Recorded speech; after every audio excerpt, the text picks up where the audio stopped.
G'day everyone, Craig here again, and today I am privileged to be sitting down chatting with Arwen Valks, who wrote a book, Ruperts Black Dog, and it's pretty inspirational, I guess you could say, from where the story came from. So Arwen, thank you for Hi. your time. So yeah, introduce yourself and a little bit about the book and where it came from, I guess. Oh wow.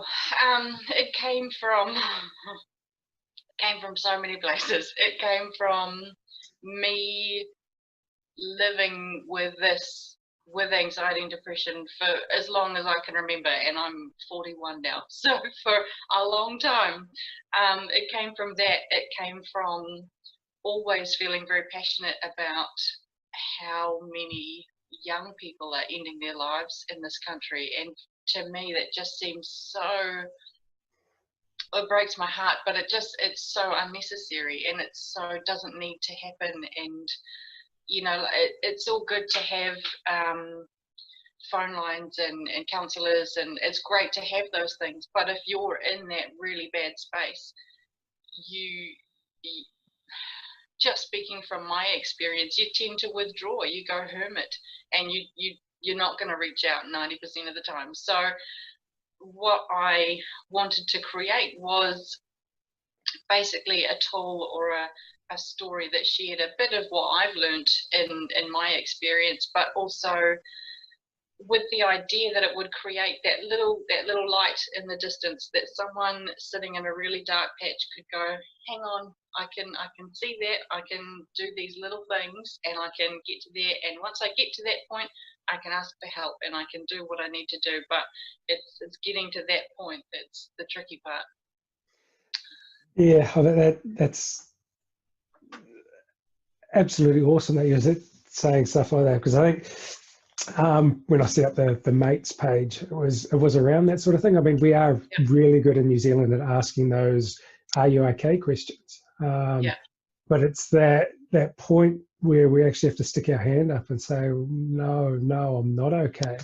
And then just yesterday, I was listening or watching the YouTube clip you did, and you'd read through a few of the pages of the book, and it's just.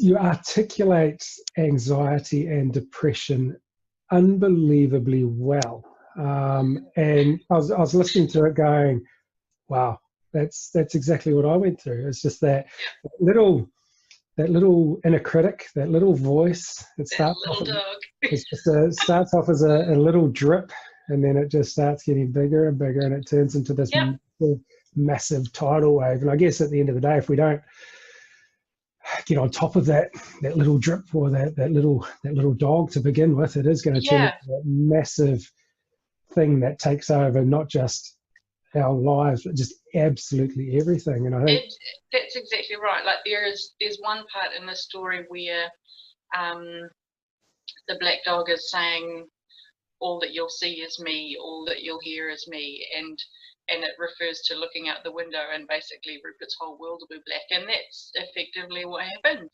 And so when I was writing this, I was trying to be very honest and there's no point me trying to do this if I'm not going to be vulnerable with my journey. So it needed to be completely scary and hard to write. I mean, even just listening to the emotion coming out of your voice when you were doing the YouTube clip, I was like, wow, this is the passion, and everything is you're wanting to make a difference, and it's as though it has come from a place where you've lived it and things like that. And and honestly, I thank you for doing it, because it is something that I guess we need to normalize. I don't know if that's the right word or not. And we need to talk about it. And like you say, I mean, suicide is a big issue. 685 people last year, and I think younger people are doing it, I guess. Absolutely. And I think one of the testimonials I have is from a mum up in Auckland, and her boy is 9, and he'd been talking about ending things, checking out. I can't even imagine at 9, my gosh, you've still got so much ahead of you. You've seen this much of the world. Oh no! How can things in the world be that bad at 9. It's sort of you're still innocent. Yes. Still Yep. got. And I guess I've got my wife and I've got a 2.5-year-old son, and that's the reason for why I do what I do and talk about the well-being and mental health, is to try and get a society where he's going to grow up and he's not going to be afraid to say I'm not okay, or he's not going to feel as though there's that stigma, which I believe is still there, unfortunately. It is getting better. I guess we are talking about it more and more, but I guess we need to get it to a point where, hey, it's okay. Well, I don't know if it's okay to be not okay, but it's okay to not feel right, but then ask for help at the end of the day. Absolutely. And that's why I think your book is unbelievable, because it's just listening to it and things like that. It, like I said, it articulates it so it could help someone that's probably wanting somewhere to look, but it also, if someone reads it that has never been through it, could actually then, it'll help them understand a little bit. I mean, it's everyone goes through it differently, but I think just reading it and things like that, you just be going, so that's how this feels. Yeah, that's exactly right. Because, as you say, if you haven't really experienced it yourself, it's a really hard thing to imagine, because that's where all the comments like, oh, just harden up, or go for a walk and you'll be fine, that's where it comes from, is from the whole just having no idea how all-consuming that black dog can be. And it's funny you say that, because both of my parents-in-law didn't have experience. It hasn't been part of their journey. And me writing this book has made them kind of step back and go, wow. And has really helped them gain an understanding as well. Oh, 100%. And that's it. And it is. It's sort of, I guess, like I said, you were trying to normalize it and talk about it more and more. And the more we do, the better it gets and things like that. And then it's hopefully opening that door for someone to actually turn around and say, hey, I do need help. And I mean, it's heartbreaking to hear 9-year-olds and things like that talking about it. Absolutely. And I think, unfortunately, in our culture and society, at this point, yes, we're talking about it, but there's still a lot of, I'm going to put my mask on, my optimistic prime face, and no one will know that I'm actually dying inside. And I think we need to, part of me doing this was me taking off my mask and going, this is me, warts and all, scary, but this is reality. And I joke about how this book is me trying to create a first aid kit at the top of a hill as opposed to an ambulance at the bottom. And that's what we need. We definitely need that. And I think I've talked to friends and things like that after I'd hit rock bottom and came back the other side, and they were like, we just didn't know.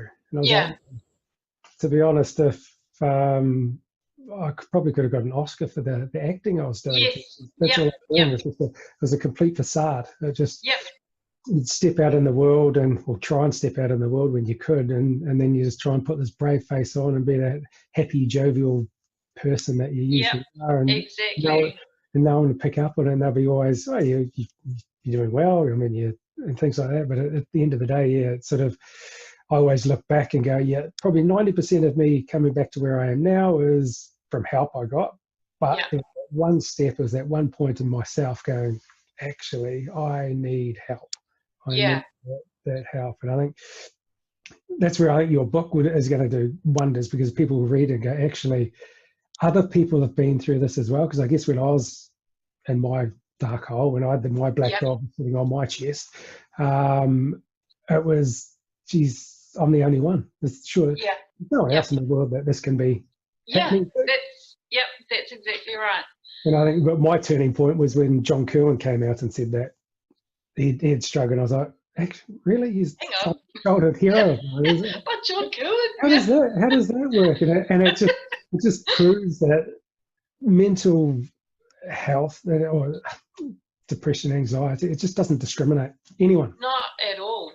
And absolutely. And I think it's easy to assume it's only ever going to be people in poverty or that have had traumatic events or whatever. But one of the points I tried to make in the book is that everybody has a little black dog, or has at least the potential for one. And depending on the size, you might not even ever know that it's there.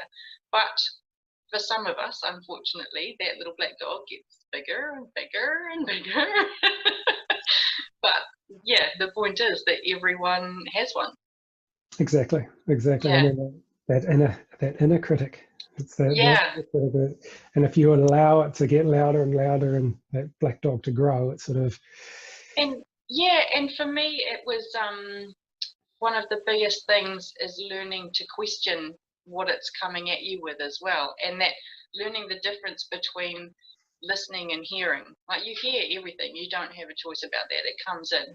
But what you choose to then actually listen to, that's your choice. You take that on. So if your black dog is sitting there going, "You're crap, you've got nothing to contribute, you're a waste of space," you can either listen to that and keep hearing it, keep taking it in, or you can go, "Actually, no, I made someone smile yesterday, so that's irrelevant." And then you can completely flip how you're taking in and questioning what that dog is saying to you. Oh yeah, I mean, there's the inner critic, but you've also got that inner cheerleader, I guess you could say. Yes. Well, Yeah. it's just how loud that other voice can get, and Yeah. drown out put that black dog back in its kennel type thing. It's sort of or at least ride around on the black dog in your head and tame exactly, it. exactly. That's it, and it is. I mean, I don't know. We are. I don't know. I think it's just human nature that we just put ourselves down and things like that. And if we build ourselves up or say something good about ourselves, we're deemed to be arrogant or something like that. And I think that's yeah. And I just think, well, no, if you're good at something, or if you just say it how it is. You don't turn around and go, no, I'm not good or whatever. There's a difference in being proud of yourself and acknowledging the awesome things that you're doing. There's a difference between that and being arrogant. And I think that line, when you're crouching into the arrogant spaces, when you start seeing other people as lesser than yourself or comparing, and it's like you can't own yourself and your own journey and what you're doing. Someone else, that's their journey, that's them. Exactly. And I don't know how many times I've put it on the mates page. It's just controlling the controllables. We can only control ourselves. And the thing is, if someone doesn't like me, or if they've got whatever, it's up to them. Yeah, absolutely. And I've encountered that a lot, a lot. It's been one of my big things is do I allow myself to be fully who I am and have the colourful hair and the tattoos and be that giant 5-year-old, or do I sort of rein it in and go, oh no, I'm a sensible 40-something, I should be wearing, whatever. But the number of random conversations and encounters I have with people because of my hair or different things that have absolutely made my day and made their days better, I wouldn't trade those for the world. And so I figure, take me or leave me as I am. It is what it is. just be you. And I guess, I mean, I suspect at time there was a point where you did rein it in. And I mean, absolutely. And how did that make you feel? Oh, it was horrendous. It was exactly. awful. Exactly. It just didn't work. It just was like, a defective party popper. All the parties in the little thing waiting to go, but your string's not working. It's not happening. No party. That's a great way of putting it. But it is. You just have to be yourself. It's one of these. Absolutely, and learn to be okay with who you are, with the good bits and the not so good bits, and that's okay. We all have those bits. And 100. Yeah, definitely. Either work on them or own them, and just that. Yeah. Yeah, and I guess, I mean, perfection. There's no such thing. Oh, do you know, I have one of my big tattoos on my back is a line from a song that says, "Perfection is no test for me because the best I'll ever be is just like you, a human being." And I think that line has helped me a lot, because as soon as you accept that perfection is a myth, and a waste of time, the sooner you can just go, actually, okay, I'm okay with doing something that's really, really, really blimmin' awesome, but maybe not perfect. Yeah. There's always going to be room to improve or room to grow. Absolutely, absolutely. And I know, like with this book, for example, I had to make a lot of decisions and compromises. It's certainly not the fantasy version of how I would have liked the book to be. But if I'd done that, very few people could have afforded to buy it because it would have been lots and lots of pages and lots more pretty pictures and the point of it was to make it accessible. So you compromise, and yeah.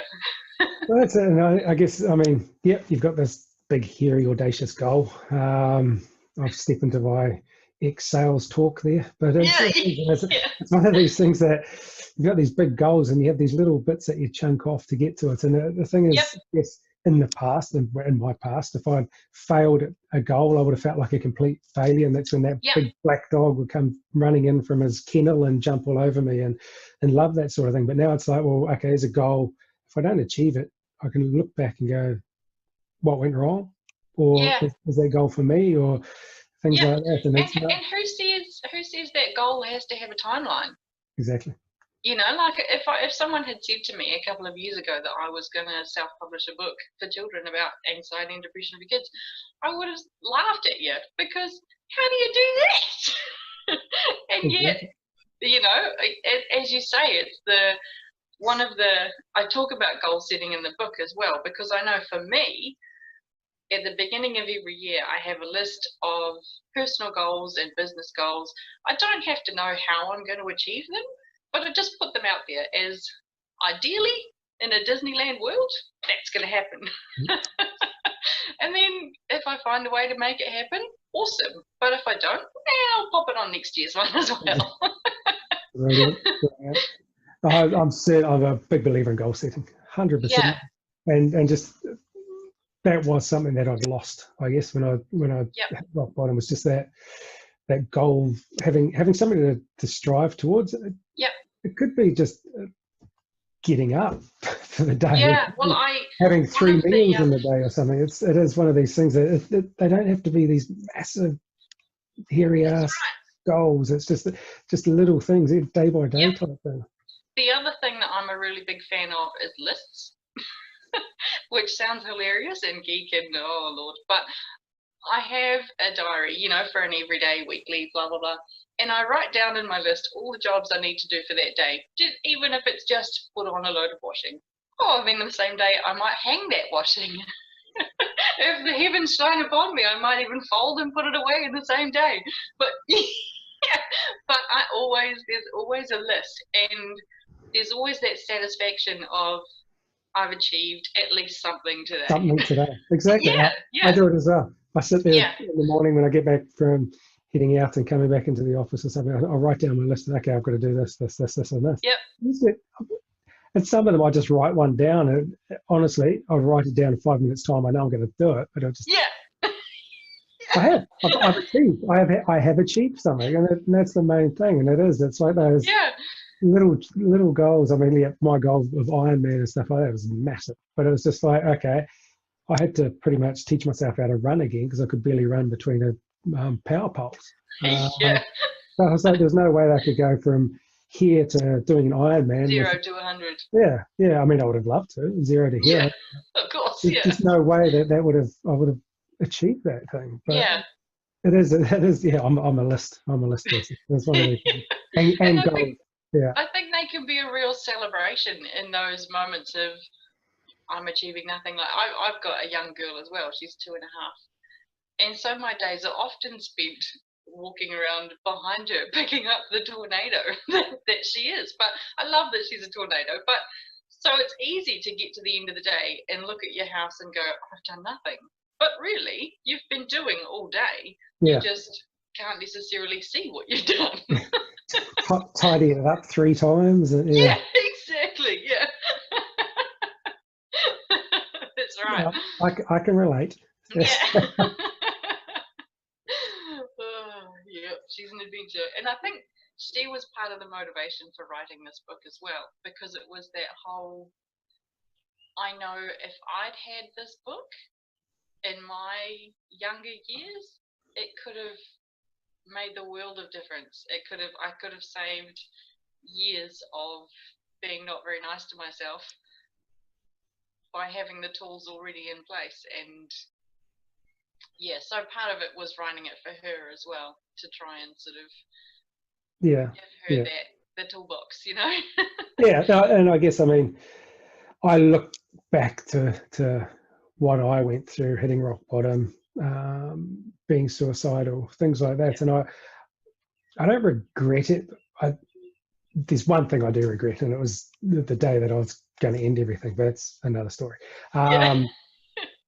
I think that I don't regret anything because it's built me to who I am today, and being able to help others and talk about it and things like that. I probably openly talk about it too much. I probably make people feel uncomfortable. I'm like, oh, well, But I just uncomfortable is good. I want to talk about it like we talk about the weather type thing. It should be like that. And I guess at the end of the day, if you have a broken arm, broken knee, you go to the doctor. Okay, if you got a broken mind, brain, whatever, you go to the doctor. And I love the fact that both of us, we're doing it for our kids, the next generation, because I think we still got that stigma. It's starting to break, but when these young ones are starting to grow up, I think that's when we're going to see that change.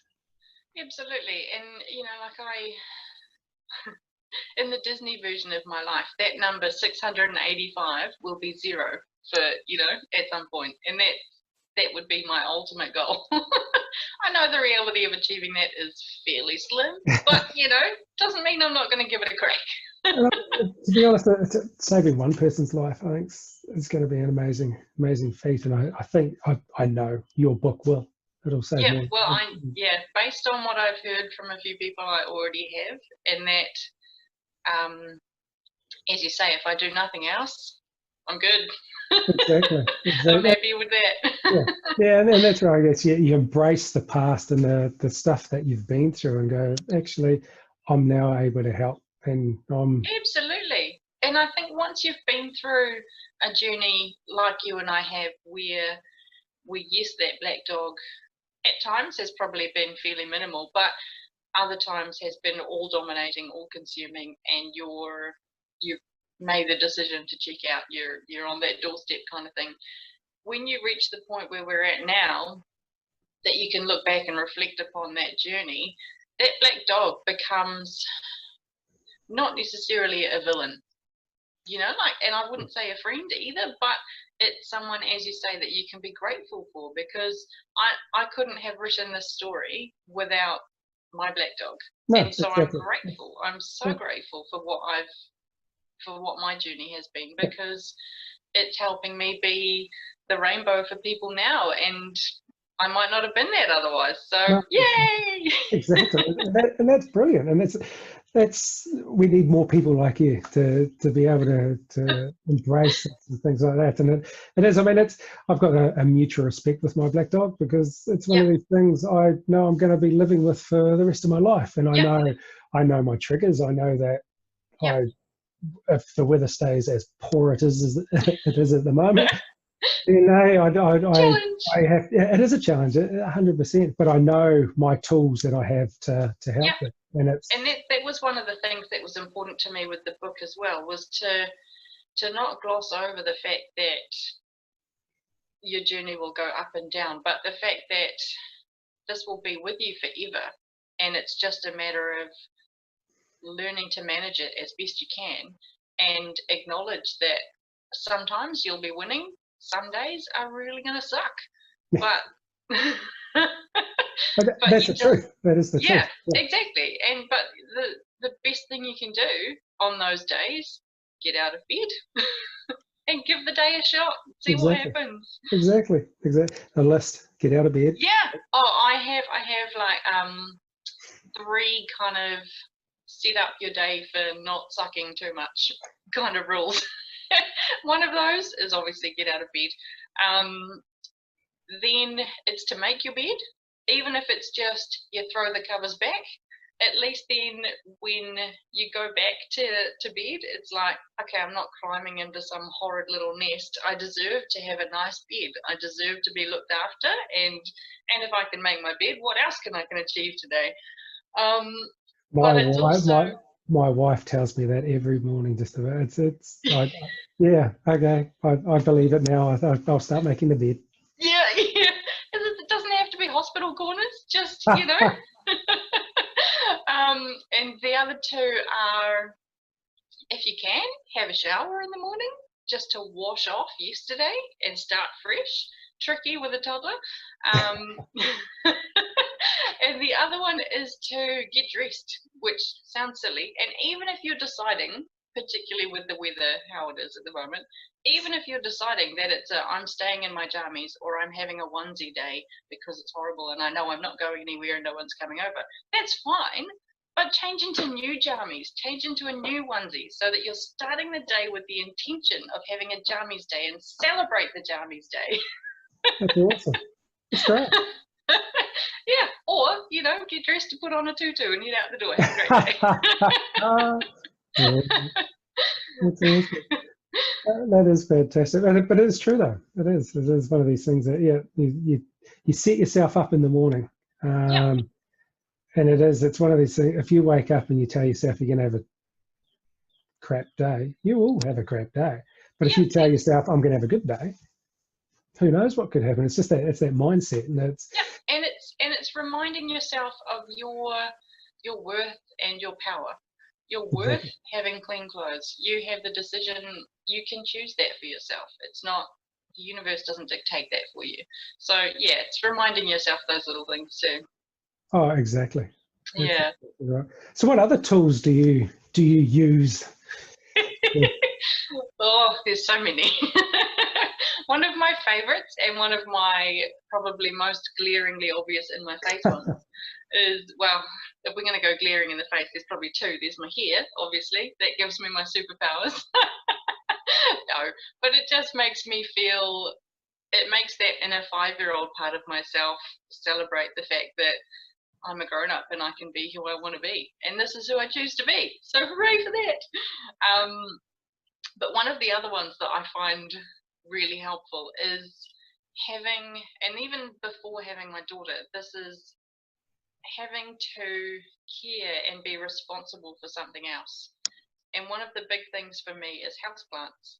And I love peace lilies because they are tough, they are resilient, they can get droopy and look horrendous, but they bounce back. And so I look at my houseplants and they're often a really good reflection of what my mental state is like if I haven't noticed that I've started sliding, because I can look at my plants and they'll be going, water, water. And that's a reminder that I haven't been paying attention to them, which probably means I haven't been paying attention to myself either. So that's a big one. It's true, though. I mean, we do have to look out for, number one, it does sound selfish, but we have to put time into ourselves to make sure that we're putting out to the ones we love, care about. Everyone's getting, like, work gets 100%, family gets 100%. If we're not doing that for ourselves, then something's going to break. Yeah, that's exactly right. And it's that whole you can't give from an empty cup thing. It's so true. And that doesn't mean that your self-care needs to be massive or hugely time-consuming. It might just be you've taken a moment to choose your favorite socks for the day, or it's just that caring about yourself, even in tiny doses. So it's getting up, showering, putting feel good about it. Yeah, that's right. That's cool. Yeah. That's awesome. So the book, where's it at now? So we can purchase it. We can buy it. Yeah.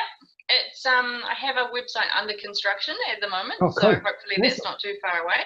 But otherwise, it's always on Trade Me, so it's always through there. Or I've got a Facebook page, Arwen Designs. You can message me that way and find it.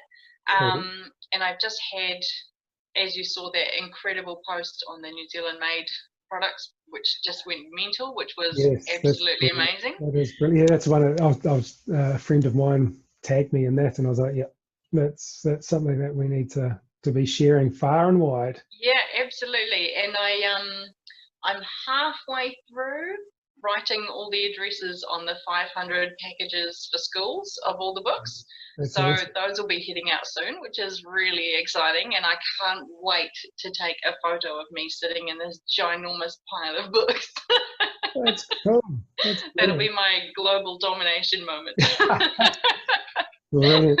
So what sort of school? What schools? Is it primary? No, I've gone for as big of a range as I possibly could. So I've gone for, a lot of people have nominated schools, which is awesome, because I think that gives, like, obviously I know my part of the world, but I don't know the whole country. And so the reason I got people to nominate was because there are things happening around the country that I have no idea about that other people do. And so if I can send it where they're saying, hey, this is needed, then awesome.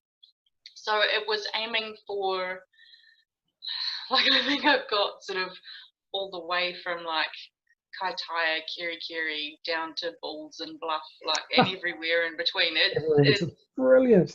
Yeah, it's really exciting, and I can't wait to see what comes of it. And even just knowing that it's going out there, and that even if just one person reads it and gets something out of it, that's awesome, you know. 100% know that it will. It's yeah, just listening, watching that YouTube clip and hearing your passion behind it and everything like that, the amount of love and everything that's gone into it is going to be something that's for years to come, I think. And you did all the drawings and everything yourself as well. Yeah. Again, that was part of being as budget as I possibly could. Because again, like this, and I think it's easy to forget, but I haven't won lotto. I'm a stay-at-home mum with my little girl, and my husband works, and we've made that sacrifice to give my little girl the best start. But we don't have money falling out of our ears, you know. So everything I've done with this has either been fundraised or I've done it myself. And I'm lucky to have some incredible cheerleaders in my world and behind me and really believe what I'm doing. But yeah, as you say, the illustrations, I had someone lined up to do it, and then they unfortunately had to pull the pin, and I just went, oh my god. And I think that was the moment that could have been a make or break moment, but I was so determined and unfortunately very stubborn, which comes in handy at times. So I decided, because I wanted this to get out as soon as I possibly could as well. I didn't want it to be a 5-year project. So I think I managed to get all the drawings done in, I think it was just over a month, but it was an insane month. Yeah. And I couldn't have done that without the support of my husband and him taking our little girl out, so I could sit there with half a dozen drawings on the go and sort of be frantically going between them all. Oh, that's fantastic. That's brilliant. And for me, that was a real that really woke up my black dog too, because of course I start telling myself, you can't draw, your stuff's rubbish, this is going to look ludicrous. All those things come up, and it's every drawing is a defiant act against the black dog, and is a no, you're wrong, see. So that in itself was a heck of a process. Oh, it would have been. And I guess, I mean, we're talking about it being a children's book and things like that. It's so much more than that. It's so absolutely.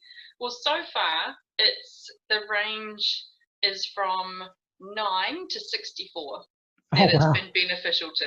Yeah. Wow. And there's been a friend of my father-in-law's he must be late 50s or mid 50s, I'm not even sure. He tried to read the book and got halfway through and had to stop because he was in tears and was just like, it's too much, I need to read this with my daughter, kind of thing. It was just, so it is having a pretty powerful impact on, as you're saying, not just kids, but us grown-up kids as well. Oh, exactly.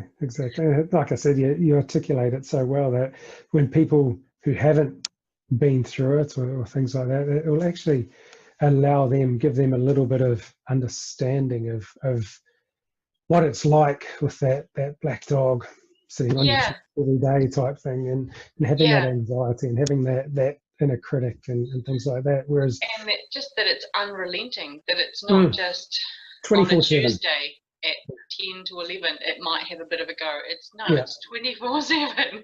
and at night it's the worst. Yeah, yep, It's absolutely. Yep, uh, yeah. No, it no, was definitely important to me to get that across. And as you said earlier too, there was something you said about how it's something that everybody sort of has to some degree.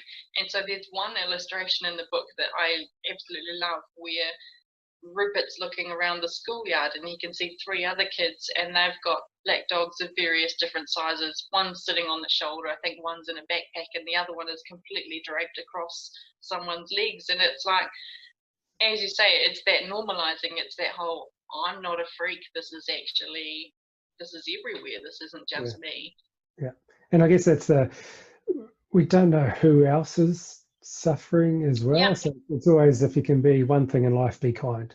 yes, yep, It's one of exactly. these things you just don't know what that person standing next to you who's crossing the road is going through. You just Absolutely right. And or maybe that checkout operator that's not being as friendly as you might have hoped, or the anyone that's maybe a bit grumpy or having a bit of a bad patch.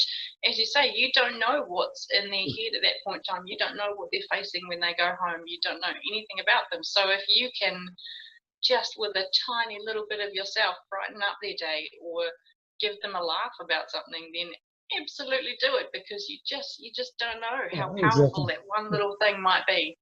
exactly. A smile goes a long way. Huge, absolutely. Just that I think a lot of the time it's that we feel invisible and like no one actually notices, no one cares. So if you take a moment just to acknowledge someone, even just walking past, and give them a smile, they might have been thinking about checking out on their way home, and maybe that smile makes them go, okay, maybe I'll see what tomorrow's got. Mm, yeah, yeah, Just yeah, maybe it's worth a shot. exactly. 100%, totally agree. Yeah. Anyway, that's probably, I'm just about to be cut off, I think. Yeah, I think we've been blabbering a while. So, is there anything else you'd like to add? I mean, I'll for everyone who's watching, I can put in the website and things like that, Yeah, and cool. trade me I think things. And I think just the biggest message is just be excellent to each other, as Bill and Ted said a whole lot of years ago. Treat yourself the way you'd like to be treated, and don't be afraid of sharing that light that shines within you. exactly, Shine it out there, super bright, be blinding, go for it. 100%. Yeah. Dye rainbows in your hair, do it. I don't have enough. This is all sort of That's poppycock. You could have some sweet rainbow action. Well, next time we chat, I'll just Yeah. Brilliant. Well, thank you so much. It's been an absolute privilege, and I'm sure there's going to be a lot of people within the mates group that'll be reaching out to find out where to get the book from and things like that. So go well, take care. Yeah, thank you for having me. This has been awesome. Absolute privilege.